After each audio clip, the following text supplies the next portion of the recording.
O Senhor é meu pastor, nada me faltará. Caminhar me faz em verdes pastos. Guia-me mansamente a águas tranquilas, refrigera minha alma.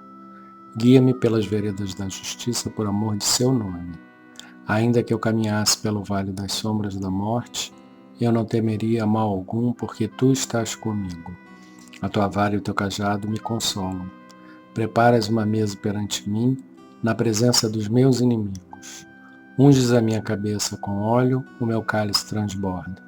Certamente que a bondade e a misericórdia me seguirão todos os dias de minha vida. E eu habitarei na casa do Senhor por longos dias. O Senhor é meu pastor, nada me faltará.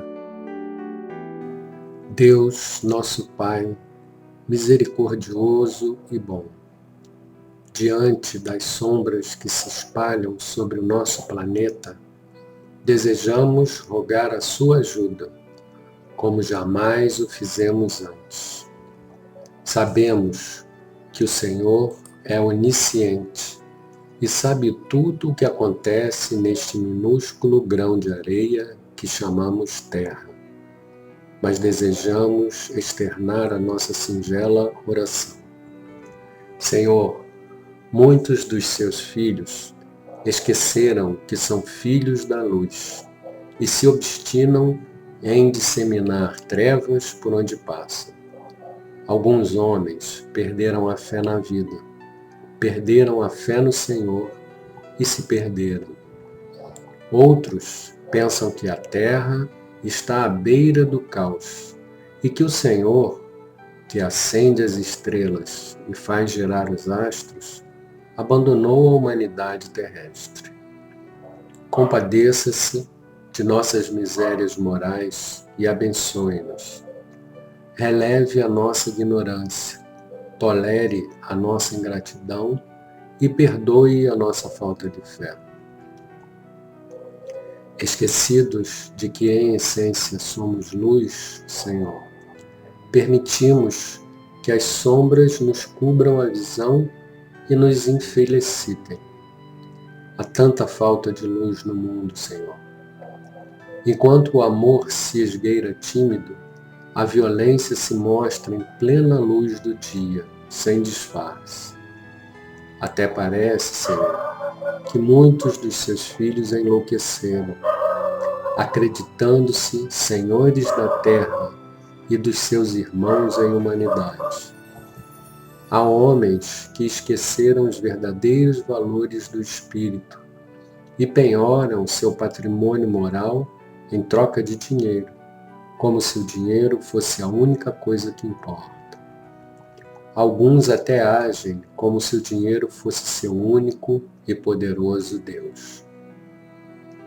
Sabemos, Senhor, que o homem é o único ser capaz de reconhecer a sua soberania, mas às vezes dá a impressão de que os animais são mais dóceis e executam de maneira mais eficiente as tarefas que lhes cabem na sua obra.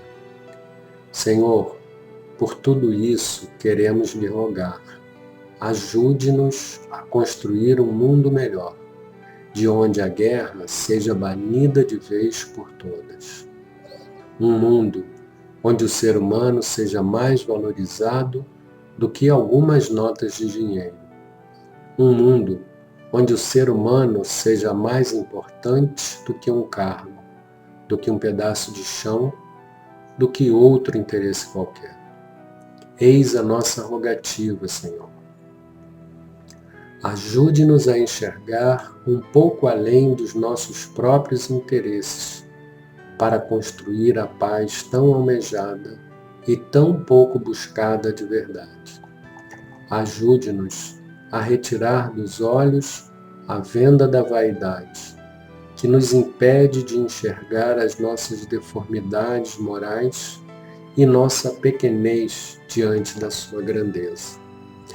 Ajude-nos a romper essa concha de egoísmo que nos paralisa as mãos e nos impede de estender os braços para ajudar nossos irmãos. Ajude-nos a diluir essa máscara de prepotência, para que possamos entender que nada somos sem o seu amor. Ajude-nos, Senhor, a elevar o olhar acima da própria estatura, para vislumbrar o horizonte e caminhar em sua direção. Ajude-nos a abrir mão da autopiedade e lançar o olhar em redor, descobrir nosso próximo e nos aproximar dele. Ensina-nos, Pai, a construir pontes de entendimento, a estreitar laços de amizade, a entender o semelhante e a amar. Que assim seja, Senhor. Ajude-nos, Senhor, a admitir a própria fragilidade, a livrar-nos da arrogância, a construir jardins, a espalhar perfume, a enxugar lágrimas, a caminhar com coragem, a acreditar na vida e no seu incondicional amor, a disseminar a esperança, a sorrir sempre, a perdoar sem condições. E por fim, Senhor, ajude-nos a voltar nosso olhar para as estrelas, mesmo que nossos pés ainda se achem encharcados de lama. Pai nosso que estás no céu, santificado seja o vosso nome. Venha a nós o vosso reino. Seja feita a vossa vontade, assim na terra como no céu. O pão nosso de cada dia nos dai hoje.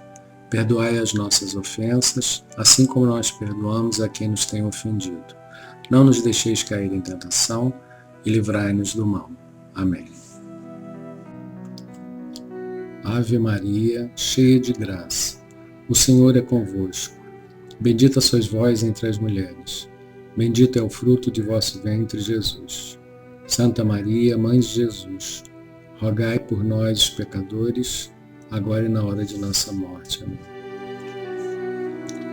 Saudamos a Trindade Divina, Pai, Espírito Santo e Espaço Virgem. Saudamos o Cristo, Filho unigênito do Pai. Saudamos o amor divino, força que cria, mantém e renova todo o universo. Pedimos, Pai, por todos os seus filhos que vivem neste planeta, encarnados e desencarnados. Pedimos pela paz no mundo, entre povos e nações.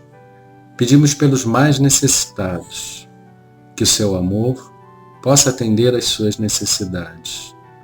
Pedimos pelas crianças do mundo e, em especial, por aquelas que não têm um lar para morar e uma família para amar e serem amadas. Pedimos por todos que ajudam a creche Santa Clara e os programas sociais da CFA. Na sabedoria do Evangelho de Torres Pastorinho, a Samaritana, João capítulo 4, versículos 4 a 26. Jesus precisava atravessar a Samaria.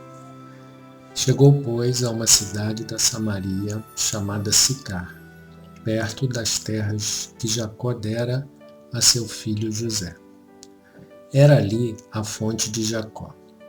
Cansado da viagem, estava Jesus, assim, sentado ao pé da fonte. Era cerca da hora sexta. Uma mulher da Samaria veio tirar água. Disse-lhe Jesus: dá-me de beber. Pois seus discípulos tinham ido à cidade comprar alimentos. Disse-lhe então a mulher samaritana: como, sendo tu judeu, pedes de beber a mim, que sou mulher samaritana?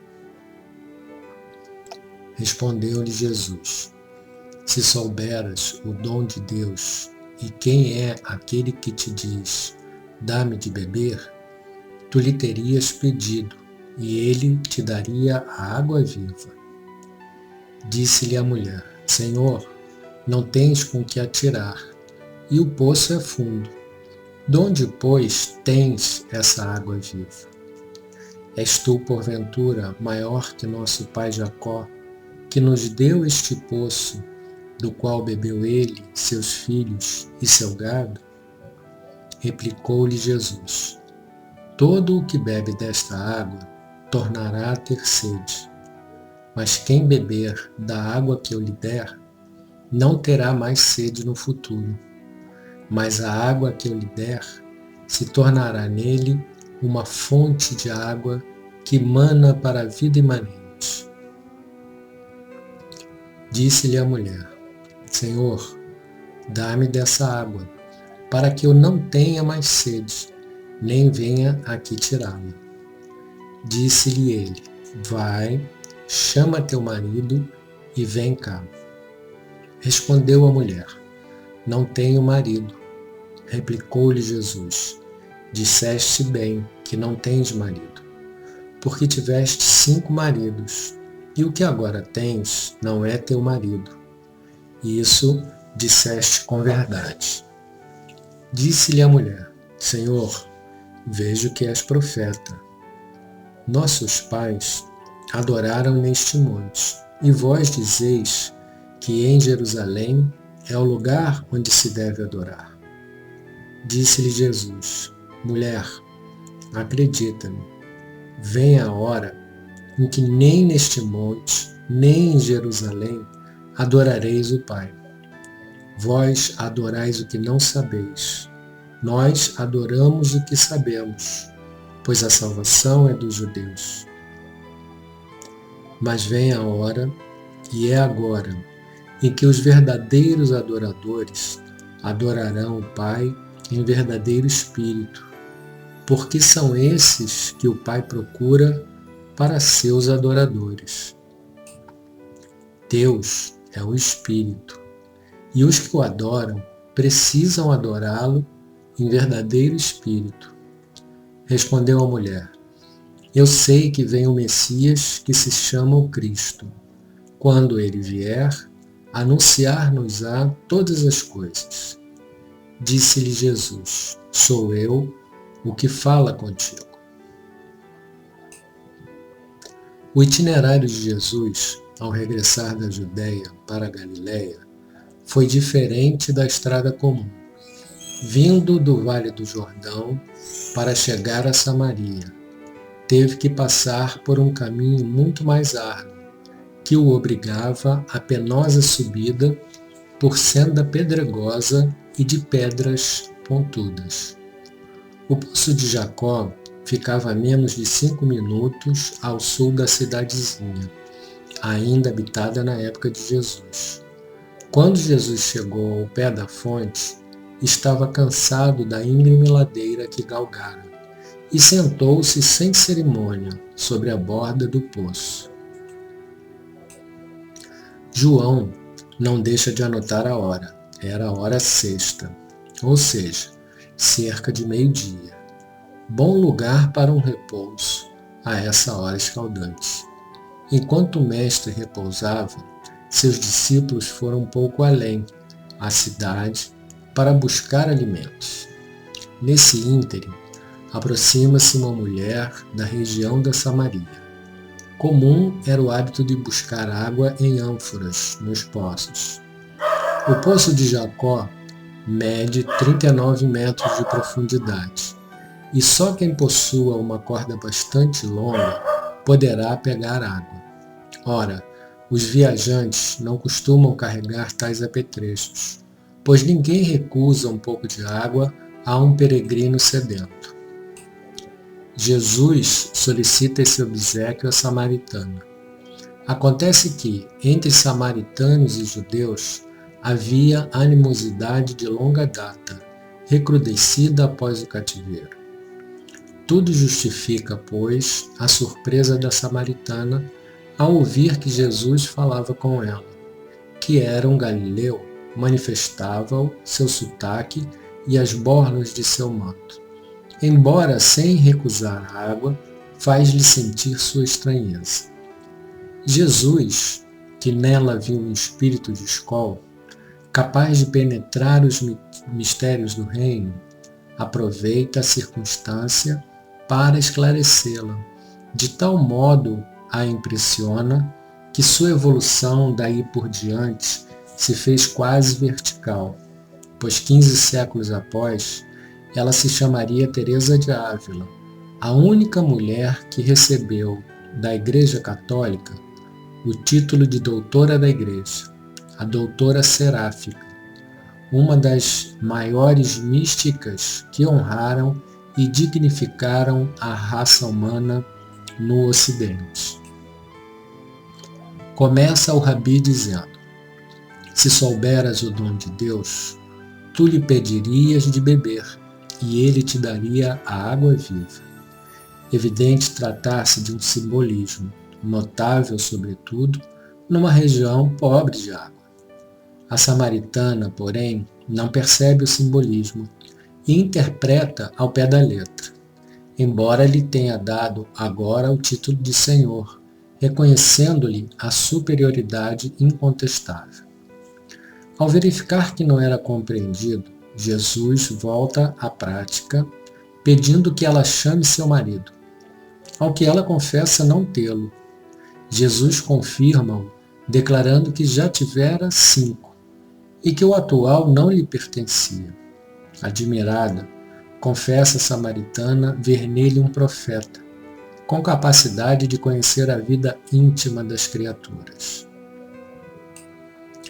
Tendo entrado no terreno religioso, a samaritana aproveita para pedir que Jesus esclareça a questão, declarando quem está certo: os judeus, que celebram seu culto em Jerusalém, ou os samaritanos, que o fazem no Monte Garizim.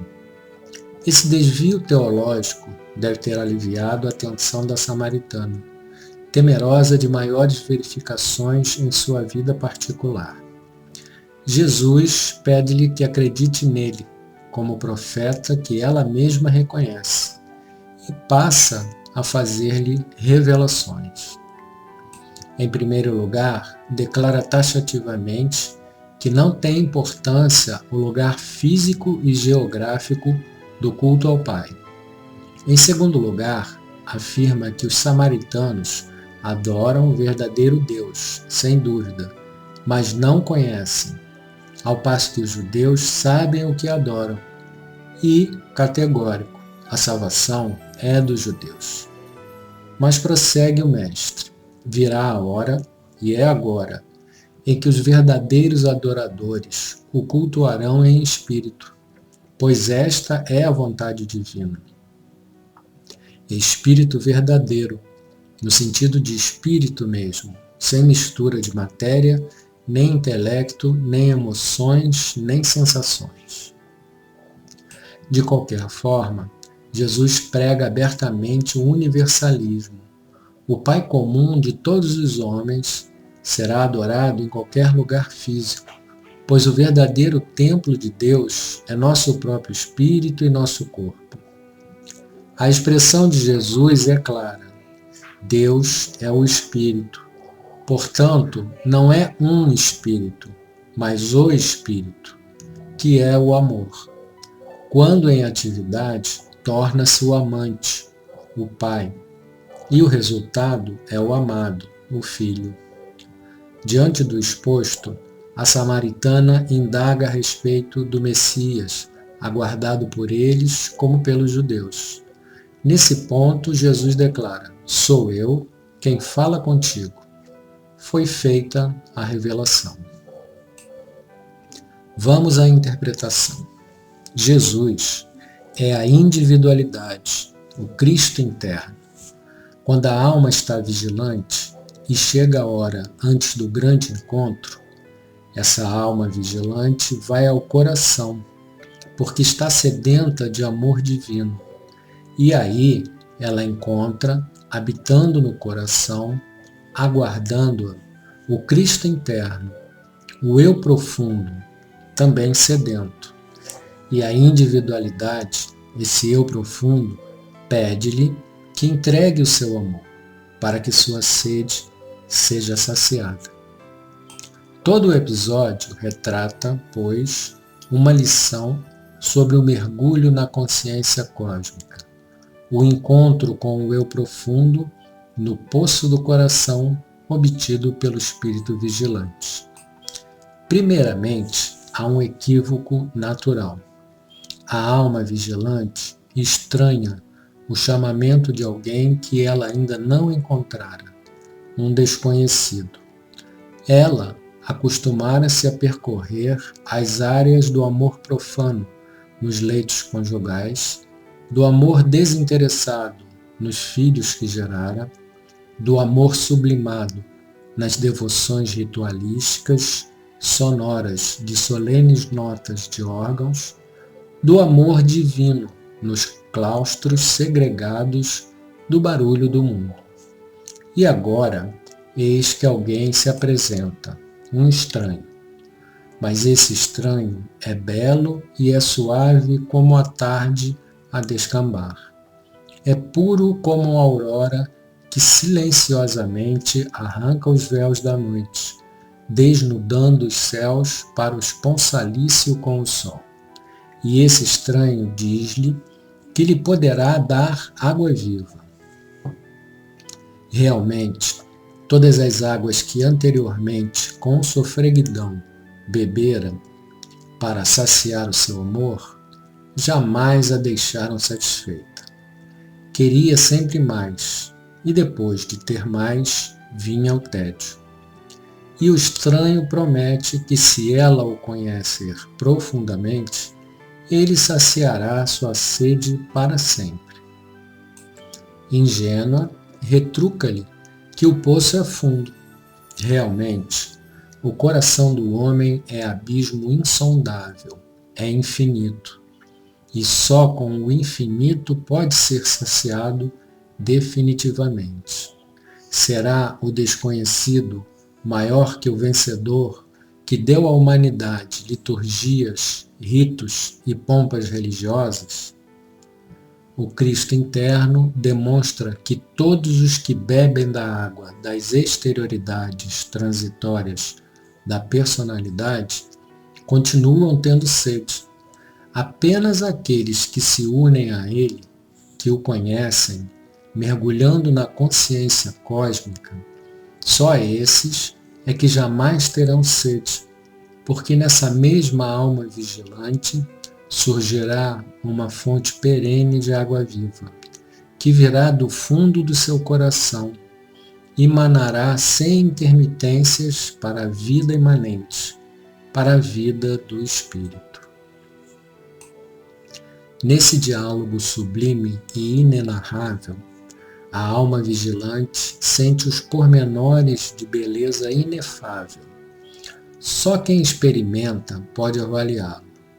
E pede ansiosamente que lhe seja dada essa água para que ela jamais sinta a solidão, jamais volte a ficar sedenta de amor.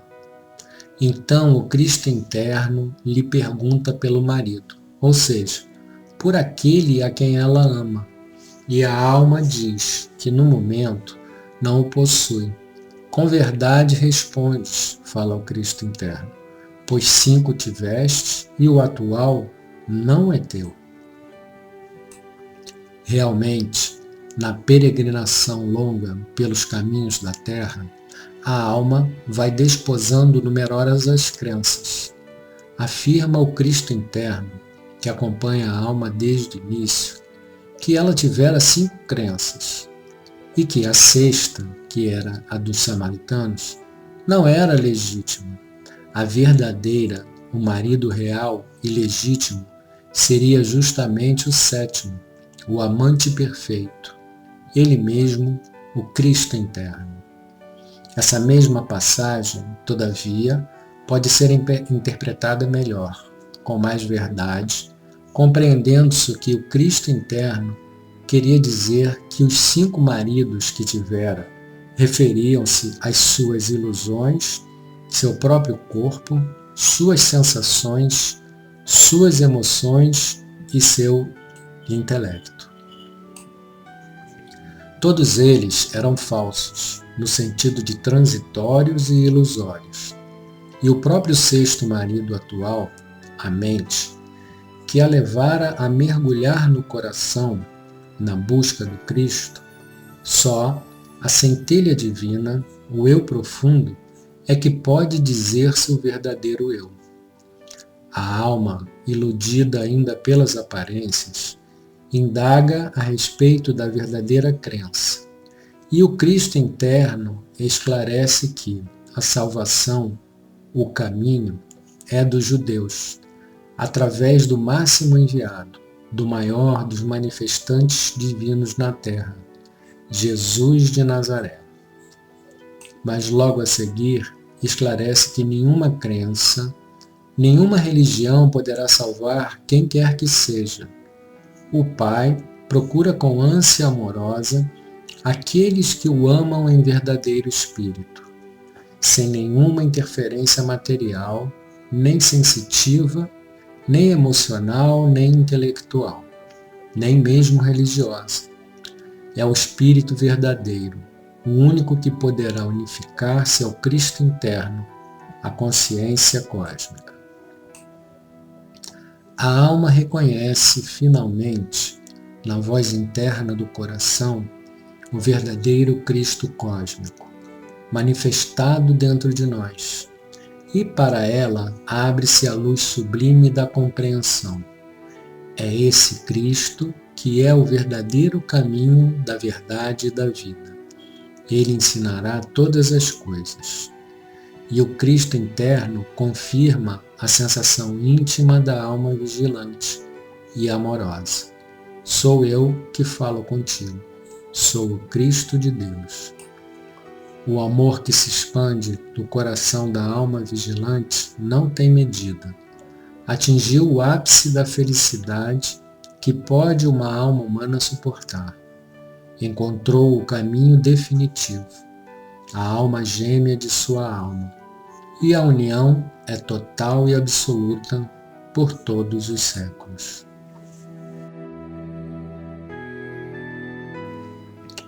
Essa passagem do Evangelho nos mostra o momento em que uma alma vigilante, já com o intelecto iluminado, faz o encontro com o seu Cristo interno. Cansada de buscar a felicidade exteriormente, ela volta para dentro de si e busca pela divindade dentro dela, no âmago do seu coração. Nesse momento, ela encontra o Cristo interno, calmo e pacífico, como alguém que está sentado à beira de um poço, e pede-lhe a água da vida imanente, que irá lhe trazer a felicidade plena por toda a sua imortal existência.